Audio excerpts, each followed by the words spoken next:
In the first episode of this series, when Andy Saunders, the photographer who made the Apollo Remastered book, was our guest, he made this comment. It was Richard Underwood, who's NASA's chief of photography, who made the point to the astronauts before they went that, look, when you get back, you'll be a national hero. And maybe in decades, there may be some really nerdy teenager that wants to go through all the data and all of the documentation. Turns out, that was right on the money. It's a little bit like being an archaeologist. You're trying to dig this stuff up and follow this paper trail, hopefully to the pot of gold at the end of the rainbow that contains something that's really exciting and worth watching.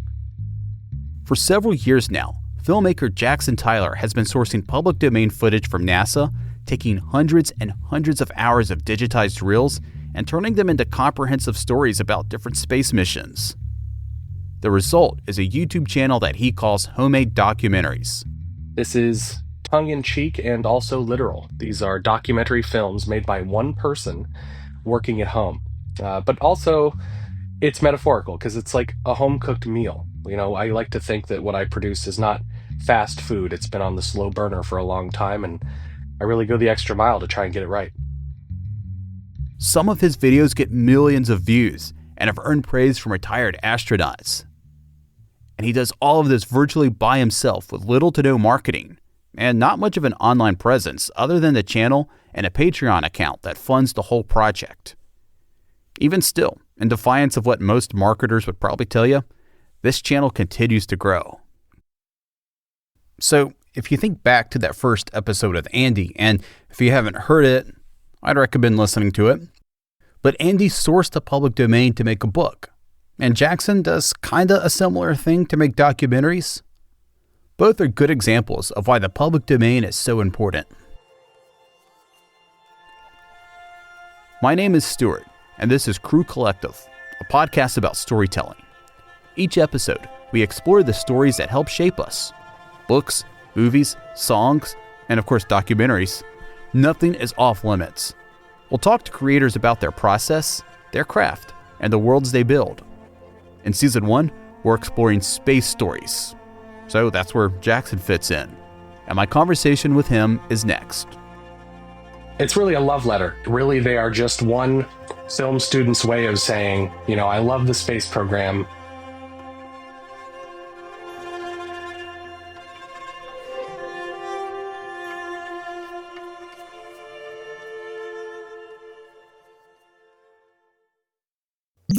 Crew Collective is brought to you by Rocket Genius, makers of Gravity Forms. Gravity Forms was the first premium WordPress contact form plugin launched in the space over 15 years ago. Since then, brands like Delta, Christie's, and Thermo Fisher have relied on Gravity Forms for their WordPress form data needs. But so have tens of thousands of freelancers, agencies, and small creators, powering payment forms to newsletter signups.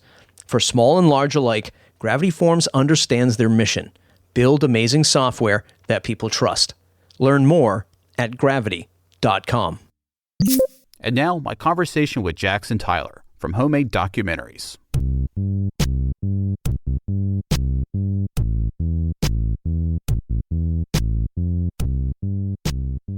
It all started really when I was in high school. I started collecting footage from the US space program. I was just a big footage nerd, and I really liked what I was seeing, and I thought it was really cool, and I wanted to share it with my family. And that was right around the time we were just getting the capability to cast videos from our phones up to the family TV.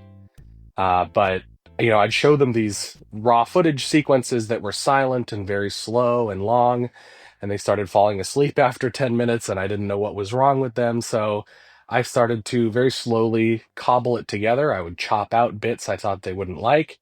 Eventually, I started adding my voice to explain things, what they were seeing. This was very internal, very kind of like, you know, Jackson has something that he wants to show us all, and this is super geeky and nerdy. And but over time, the production quality started to grow.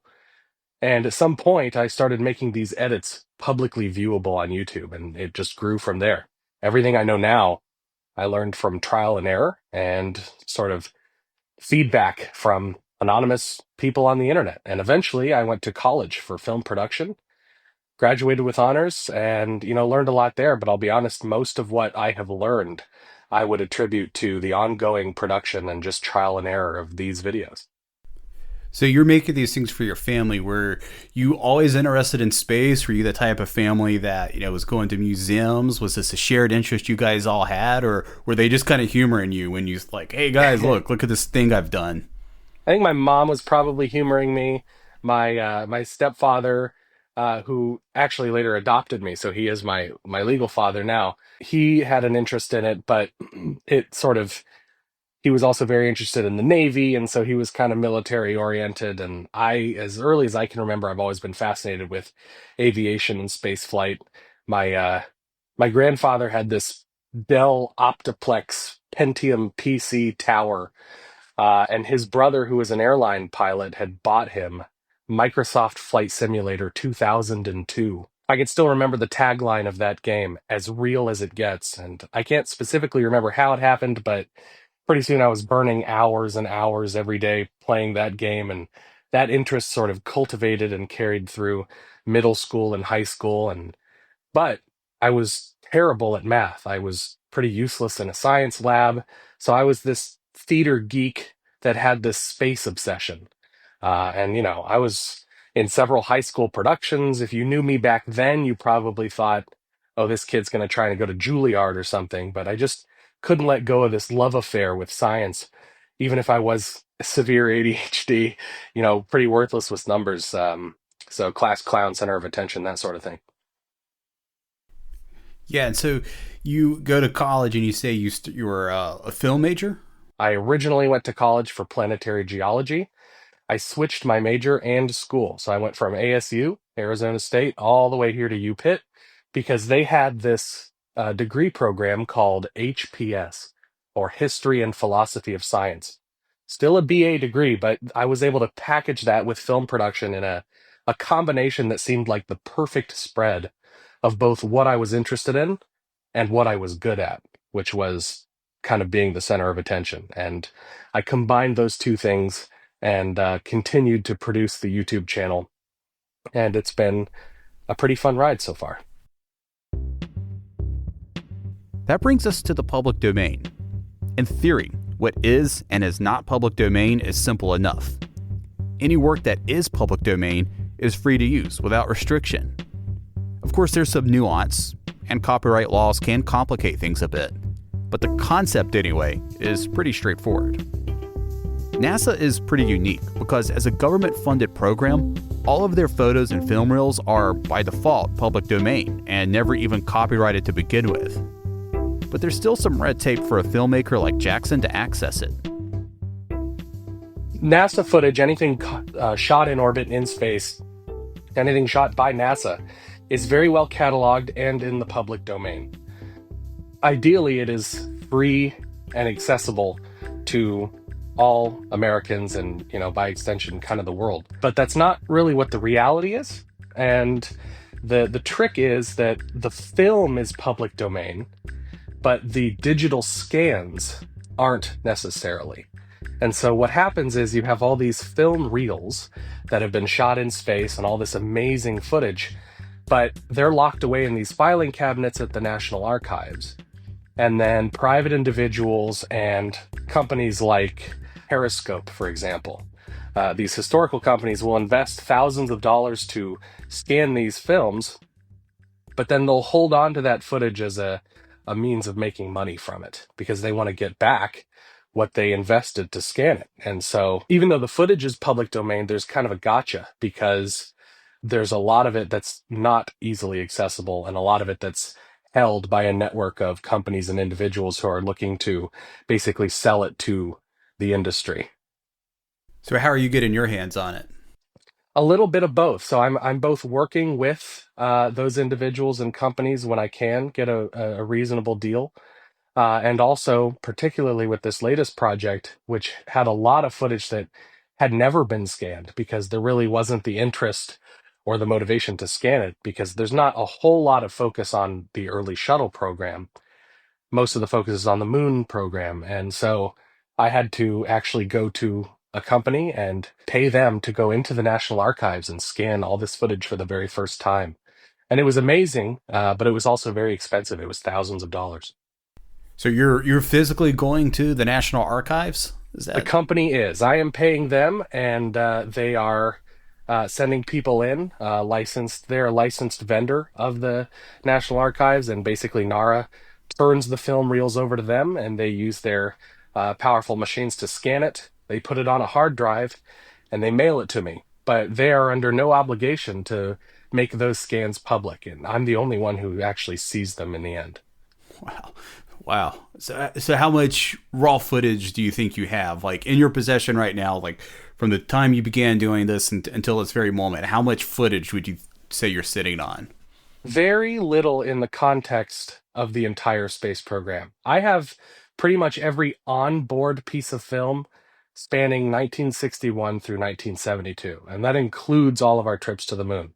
But when you consider that Shuttle ran from the 70s to 2011, I would say I probably have about 25 to 30% of the onboard film that was shot on orbit, that the film that was actually carried into space. I'd say a full 70% of it I still don't have. And most of that is going to be Skylab and Shuttle. And then that's not even including launch angles. So hundreds of cameras were rolling for each of these launches. And there's just angles after angles after angles. And those all sort of get scattered to the wind. They're not all at the National Archives in Washington, D.C. Some of them are actually kept at Johnson Space Center. I recently learned that there's 70 millimeter IMAX footage kept in a salt mine outside the Kansas Cosmosphere. Now, that's public domain footage, but it's so hard to access, and it's locked behind all these hurdles and steps and very expensive to scan. So it's a challenge because it's a little bit like being an archaeologist. You're trying to dig this stuff up and follow this paper trail, hopefully to the pot of gold at the end of the rainbow that contains something that's really exciting and worth watching. All right, so help me wrap my mind around this a little bit, because does it by default become public domain because in theory the space program belongs to all of us? Exactly. It's exactly it. It is all by default from the moment it is shot and developed. It belongs to the U.S. taxpayer. It belongs to the public. NASA holds no copyright on any of the footage. The IMAX film, there may be a nuance there, but I was talking with the IMAX cinematographer who actually trained the astronauts to use those big cameras in space. And I think he mentioned that they had some kind of special, very short-term copyright that expired 5-10 years after it was shot. And we're well past that now. So yeah, there's no copyright whatsoever. The footage is all purely public domain. Are you storyboarding something very specific before you get the footage, or are you kind of seeing what footage you can get and then trying to craft a story from that? That's a great question. I always try and write the script irrespective of knowing what the footage is going to contain, and the footage is almost always a mystery. If you're very lucky, you'll find someone who has what are known as screeners, very low resolution scans of certain film magazines that allow you to kind of see, it's very low resolution, but you can kind of get an idea of what was captured. But a lot of the times it's a total roll in the dice. You're paying thousands of dollars to digitize a film magazine that could be blurry, smudged, could have been pointed in the wrong direction. Sometimes the National Archives will have one or two sentences that are a summary of what is contained in the film. So it might say something like STS-41D crew onboards, comma, SYNCOM 4 satellite deployment. That's it. And so I tell a complete story, and I always know that if the footage is not good, I always have the still photos as a backup. All the still photos are freely accessible and easy to look at and available and public domain and online. So that's very nice. So the still photos are relatively complete for our entire space program. But the moving film is always a roll in the dice. So I write, and that takes about a month to 2 months. There's a lot of reading followed by a lot of writing. Probably have 30 tabs open on my computer, about 4 to 6 books face open on my bed. And I'm sort of just Tarzaning through and sometimes finding disagreements between sources, which is always frustrating, but ultimately trying to construct this complex narrative that hopefully leads to a fairly complete telling of what happened as possible. And then, I always am just very happy when I'm able to have moving film and like video footage that accompanies that. But if not, then that becomes part of the fun problem solving challenge of how am I going to make this shot work? Am I going to have to resort to CGI or animation? Or am I going to have to just rely on the still photos? Or if I'm lucky, and I have been very lucky, am I able to get really good moving footage? I would say probably about 75% of the time, you get pretty good footage of what it is you're talking about if you know where to look for it. And if you have that network of footage archivists who do want to charge you a pretty penny, but the nice thing about it is there's this whole other aspect too of you might have something that your footage distributor doesn't because you just paid a couple $1,000s to scan it. So that gives you leverage to possibly do a footage swap. So there's like bartering going on. I'll trade you footage, you give me some of your footage. And it's kind of hilarious, but that's how the system works. What do you know about NASA's process of shooting all this stuff? They learned as they went along. When John Glenn flew into orbit, the first American ever to fly into orbit, he brought with him a drugstore camera. It was a Minolta Highmatic 35 millimeter, cheap little camera, like you'd pick up from the equivalent of a CVS. And, it really wasn't until about our third mission into orbit, Wally Schirra, he was kind of a camera nerd. He had a little side photography hobby, and he loved Hasselblads. He was a big, this is my favorite brand. I love these Hasselblad cameras. And he brought it with him into orbit, and he took some photos that were clearly very superior to the ones that had been taken up to that point. And that began a very long-standing relationship between NASA and Hasselblad, to the point where NASA was offering contracts and Hasselblad was actually manufacturing cameras for the space environment. There's all kinds of, and video is tricky too. If the tolerances aren't tight enough, the film reel can start rattling around inside the camera, causing all kinds of crazy stuttering and gate weave and all kinds of instability related to microgravity. And so this was the big engineering challenge. But I think that photography and video and capturing these amazing images has long been a driving force behind NASA's public-facing side. When we sent robots to the outer planets, when we sent Voyager to Jupiter, Saturn, Uranus, and Neptune, NASA made a deliberate choice that, we're going to do all this amazing science, but it's kind of hard to explain magnetospheric physics to a 9-year-old. But it's not hard to show them a picture of Neptune from 5,000 miles away. And it's this gorgeous mosaic. So they made a deliberate choice to make the imaging team on Voyager the overall project team. They actually made operational decisions along the way that would maximize their lighting angles and their opportunities for collecting photography. And so visual exploration has been really hand in glove with all of these things that we do above the atmosphere, because NASA realizes that they really exist at the whim of Congress and, by extension, the goodwill and the interest of the American people. And if they're not providing the goods, so to speak, in terms of getting all this amazing data and capturing all this stuff and really elevating our perspective and allowing us to be explorers, even though we're trapped here on the ground, funding is going to be very hard to come by. I know no two of your documentaries are exactly the same, but generally speaking, start to finish, what kind of time investment is involved? About 4 to 6 months. Typically 2 months of reading and writing, followed by 2 months of actually collecting the footage, getting everything put together, organizing everything, kind of being a sous chef, if you will, doing all the preparatory work. Narration only takes me 1 day. I try and record it all in one sitting if I possibly can. And I think that's physically the most challenging. because you're sitting there for 8 hours nonstop doing take after take, progressing like 1 or 2 sentences at a time. And then editing, which takes anywhere from like I'd say about 2 weeks to 6 weeks, depending on the kind of project it is and how much footage you have available. I edit very fast. Once I get going, I really can't stop until it's done. So I'm working like 16-hour days, like starting at 10 in the morning and editing well until like 3 a.m., 4 a.m. That's just kind of my style and my particular approach to this. And it's a lot of fun. And it's just you? Anybody helping out? Just me. That's just it. You? I have a very tight circle of friends who I will send little sequences to every now and then. And that's nice because they give me instantaneous feedback of, does this sequence actually work? If I try something new cinematically, is this effective? And is this communicating what I want it to communicate?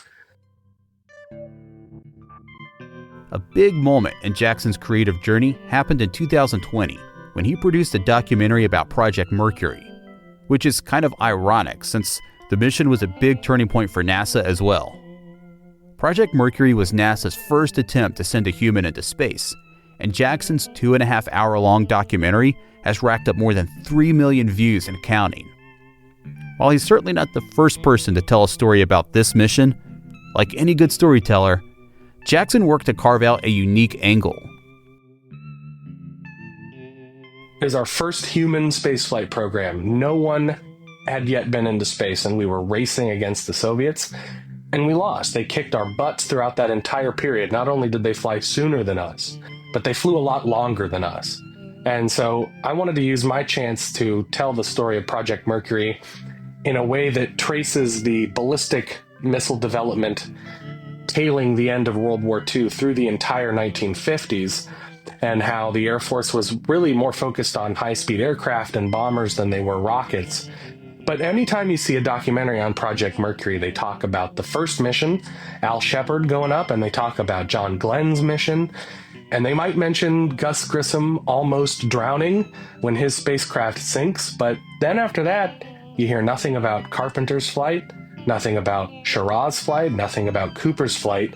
And I think that one of the things I really wanted to do was give all missions an equal share. And because we learned a lot from those later missions. By the end of Mercury, we were sending people up for a day and a half on orbit, which was significant when you consider the fact that they had no fuel cells, no solar panels, no ability to generate new electrical power or drinking water or breathing oxygen. And all of them were completely alone. It was a one-seat spacecraft. So I find that kind of solitude fascinating. And I think that those missions really have incredible stories to tell us. Can you pinpoint anything about the video that made it so popular? I mean, I know sometimes it can be really hard to articulate. Why is this video so popular? Is there anything you can point to that really helped, your channel really start to gain traction? My operating theory right now is that one of the reasons Mercury did so well is that it told a complete story in one part. I have long resisted efforts of my family to break up my work into like 5 or 6 parts. I think that there's a convenience factor that people are attracted to, kind of a one-stop shop. I want to see one video that tells the whole story, and maybe I'll watch it in 3 or 4 different viewings, which incidentally translates to more views per viewer. But I think people are attracted to that level of condensation of the story in one like complete project than they are like, say, if I had done it in 2 or 3 parts, I think a bunch of people might have watched part 1 and then that would drop off as you get part 2 and part 3. And I just was able to frame it in a way that I couldn't for Project Gemini and Project Apollo because they were just too big. Well, I was curious about your formatting because I heard a comment recently to the effect of like everything on the internet right now is either a 15-second video on TikTok or it's like a 4-hour podcast of just like 3 guys talking.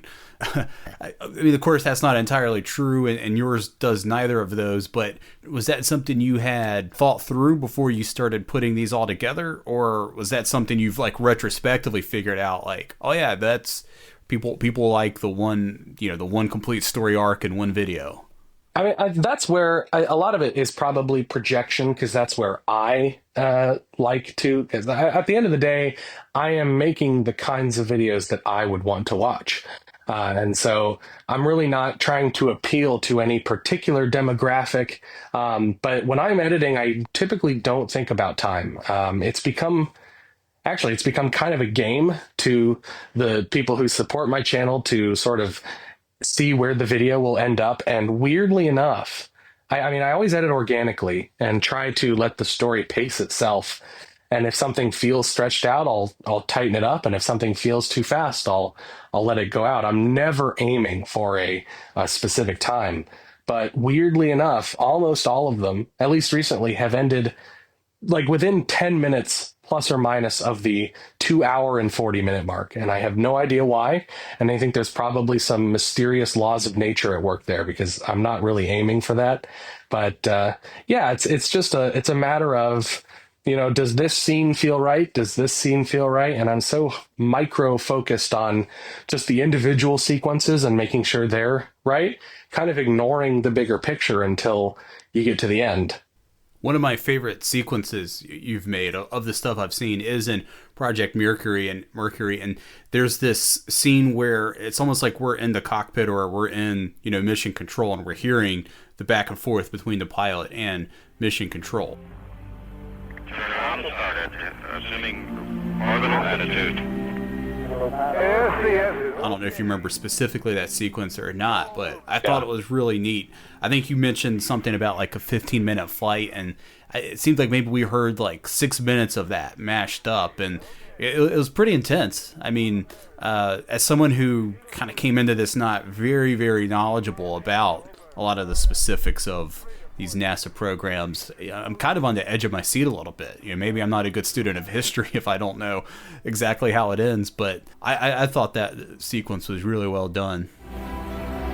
You can see Okeechobee, identify Andros Island. Psychologically, I think a lot of us want to fly into space and explore the stars, even if we are physically terrified of the idea. I'm happy just observing personally. I understand. Happy observing, and I totally get that. But I think that your mind wanders and your mind wonders. And the driving ethos of my work is that I am turning you, the viewer, into a fly on the wall of the spacecraft. I'm taking you with the astronauts on a journey into space. Everything is presented as if it's just then happening. It is in the present. You will see what they saw, and you will hear them talking about it as they're seeing it. And it really gets back to sort of the fundamental, one of the basic rules of filmmaking, and that's show, don't tell. Retro 3. Retro number 3 has fired. I think that the documentary industry right now, not that I claim to have all the answers, but if I could offer one critique of a lot of what I see on like Food Network about the history of food products, or, even like World War II documentaries, or Korea, or, whatever subject, is that there's been a huge over-reliance on, let's pay a bunch of actors to dress up in costumes and reenact it. And I think that's particularly sad in the context of the space program, because there's all this amazing footage that exists. And I think that ultimately people want to see the real stuff and not necessarily a reenactment plus CGI. And they're breaking that fundamental rule that they hammer into you of show, don't tell. With millions of viewers tuning in for each new video, Homemade Documentaries was gaining a loyal and steady following. And before long, a famed astronaut would join their ranks. It happened in 2021, when Jackson produced a documentary on Apollo 16. I made Apollo 16 basically just as the next logical step. I was covering every flight in the program, and 16 came after 15 and before 17, and there's really not a lot to figure out there. But what made Charlie Duke different, who was the lunar module pilot on Apollo 16, was that at that time he operated a website, because he's still pretty active in his local church. He does and gives talks. He's a pretty religious person now. So he, makes himself available to those institutions, and he operates this website, and it had an open email address. And I kind of half expected it to be probably abandoned, unmonitored, just sort of an old, dead internet theory, a relic that wasn't being maintained, but the domain was still up. But anyway, I made this film and I sent it to him. I sent it to that email and I very humbly introduced myself and said, I've never worked at NASA. I've never been in the mission control room, but I am totally, entranced and captivated by what you and John did on the surface of the moon. I'm a huge fan, and I made this as a tribute to sort of document your flight. And much to my surprise, he wrote back saying, I'm watching it right now with my family. And not only am I watching it, I've sent it to the Mattingly family and to Susie Young, the widow of the late John Young, who is the commander of Apollo 16. Then the day after that, Susie Young starts live texting me as she is watching the film. For like 4 hours, I'm getting bombarded with texts and having a conversation with Susie Young about John's career and his experience, and she even dished on some things that I haven't read anywhere in the public record. And it was a completely unbelievable, surreal experience of, I'm at this point, I'm like 21, 22 years old, and I have long abandoned the notion that I will get to ever meet, much less, interact with these heroes of mine who are all in their 90s. And not only am I able to interact with them, but they're actually appreciating and enjoying my work. They're actually validating what I am doing and creating. And it was like, that was a thrill. I mean, that's that memory will stick with me for a very long time. Well, you must be doing something that resonates with them specifically, because these are people who have been written about, they've been talked about for as long as, they've been known to the public.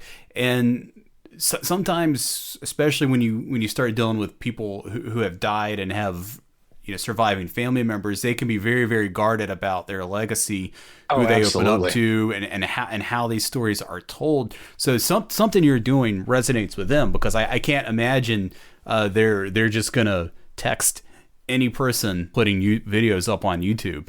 I've been very fortunate. Danielle Dallas Russa, who is, I believe, the granddaughter of Stu Russa, who flew to the moon on Apollo 14. She left a comment that was very nice. Jerry Griffin, an Apollo flight director, actually sent me a letter. So it's been fascinating and extremely validating.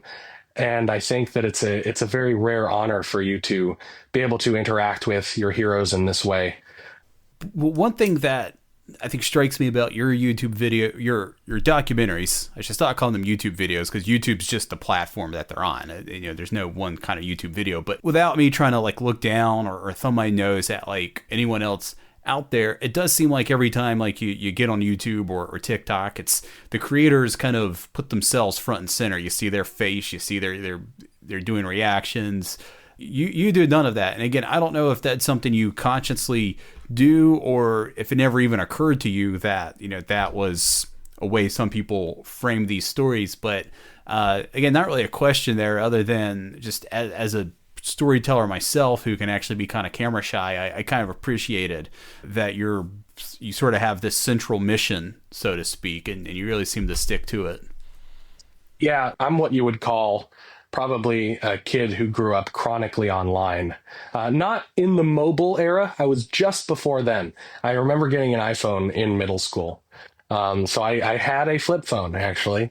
So my introduction to the internet was all desktop computers and websites like Newgrounds and sort of not very, but second generation internet. And since I was very young, I've always used pseudonyms online. I've always had this, I don't know why, but I've had this defensive instinct about privacy and just how much of your personal life that you bear open for others to see. And I don't post to my Twitter account. I don't really post to my Facebook. Pretty much a lurker everywhere except for the channel, which, as you said, is highly impersonal. And there's almost no photos of me online.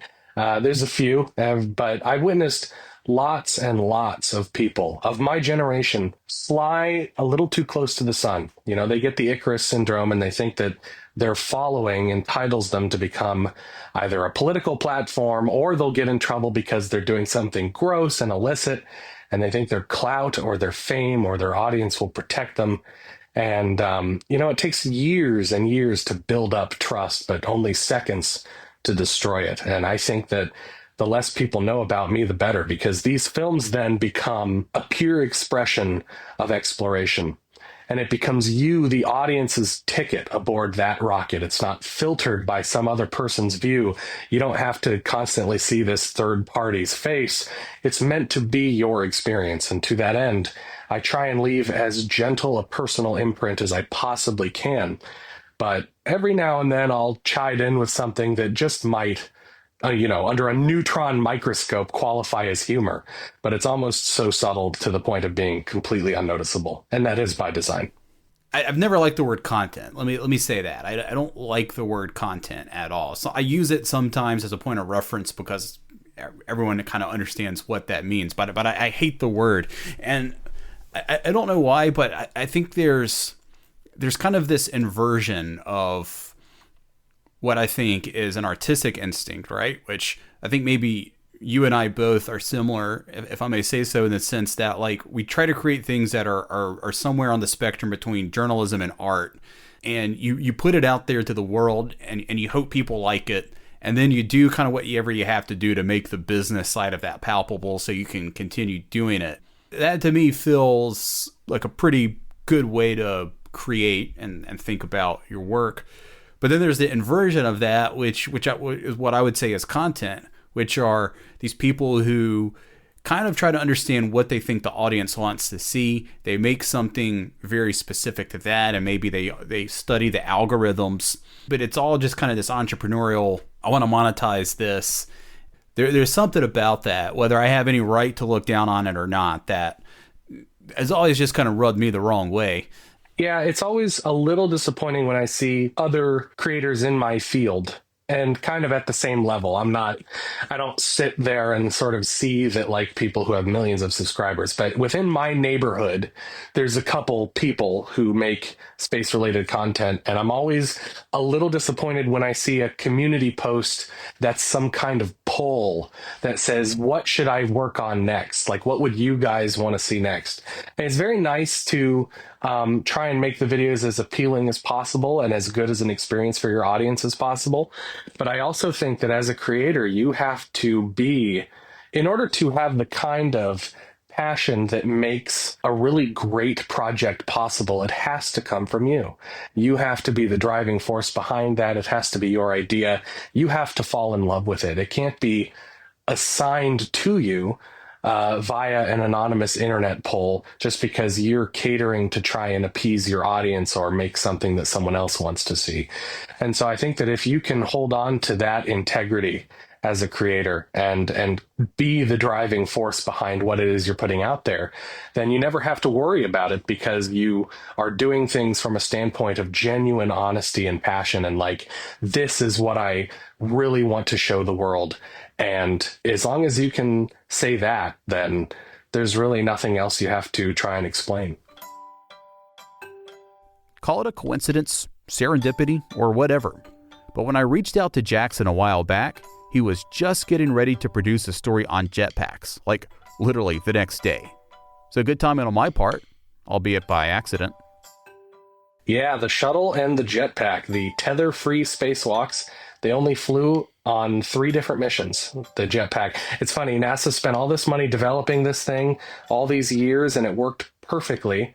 And then they said, nah, we don't need it. They basically said anything we can accomplish with a jetpack, we can probably do more safely on the robotic arm. However, those few missions that did have the jetpack, all of which are covered in great detail, were very exciting. I mean, you've got astronauts wrestling out of control satellites. If any of your audience has seen the movie Interstellar, when Matthew McConaughey is trying to dock with this out of control spinning vehicle in orbit that Matt Damon blew up, how could he?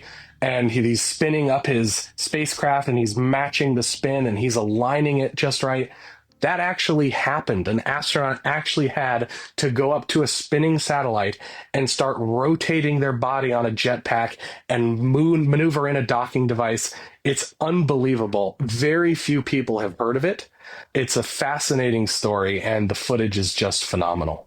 Do you have a favorite space movie?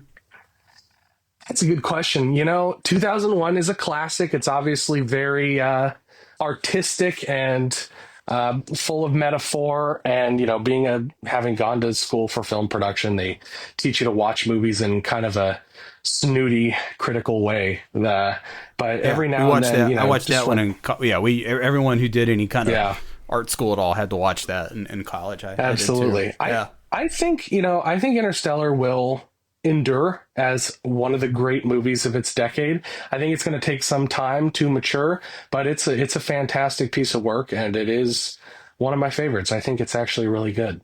But The Martian obviously is also very good. But yeah, I would say, you can't argue with the classics. Kubrick's the best. Everyone knows it. You just kind of you have to sigh and say, okay, yeah, there's Kubrick. He's the best, and now everyone else is enjoyed. But he filmed the fake moon landing, right? Exactly, yeah. Well, but some of the sequences they shot with, for example, in 2001: A Space Odyssey, there's a scene in the very beginning of the film where there's a pen floating inside the cabin, and a stewardess on a Pan Am spacecraft, which, hey, by the way, that aged well, walks over with her Velcro shoes and plucks the pen right out of the air. And the way they did that was they had this huge piece of glass that was very clean right in front of the camera, and they actually taped the pen to it, and they rotated the piece of glass right in front of the camera that you couldn't really see it. And it's just this amazing example of a practical effect that, it's really unbelievable. But as far as Homemade Documentaries is concerned, the core mission has not changed, and I don't think likely will. And that is that these are just one person's expression of, it's really a love letter to the space program and the amazing explorations. And if I am able to invest more money into them, I will. But really, they are just one film student's way of saying, I love the space program. I would love to work in media in some capacity in the aerospace industry, and this is my body of work. Please enjoy. I came into this with several conceptions about the space program and about what people would be interested in that have turned out to be untrue. Like, for example, I never expected the Voyager film to do as well as it did because it was robotic and there weren't any humans and there's no audio, mission audio. And so I thought it was going to be a weaker bridge, but every now and then you cry happy tears because you get a comment or some kind of feedback that really validates your work. And I think I want to share with you one specific one. I've always tried to write my scripts in a descriptive and cinematic way. And one of the decisions that I made on Voyager was to describe each planet's visual appearance as if it were a painting. And I can recall exactly what I wrote to describe storms on Saturn, like hurricanes. And I described them as milky white fluid turbulence permeating across the otherwise featureless, banded face of the pale planet. Now, some months after that video was published, I got an email from someone who was visually impaired, telling me how much they appreciated being able to mentally visualize these worlds for the first time.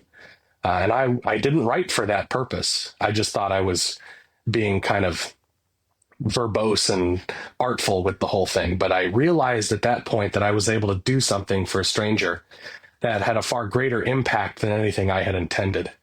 And that really makes you realize how important that the care and detail are, because you never know who might benefit.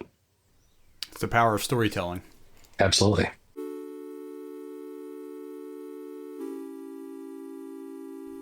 There's no one right way to tell stories. But I think what Jackson's doing with Homemade Documentaries is basically everything an independent creator should be. His blend of art and education, his DIY mindset while still abiding by a classic set of journalistic ethics, and his meticulous sourcing and research of material sets his work apart from many of his peers. In a media landscape that values sensationalism and quantity over nuance and quality, it's great to see Jackson's hard work pay off. And like I said at the beginning of the episode, It's a prime example of why the public domain and access to information is so important. By the way, speaking of public domain, a lot of the music I use for this series, including what you're hearing right now, is public domain.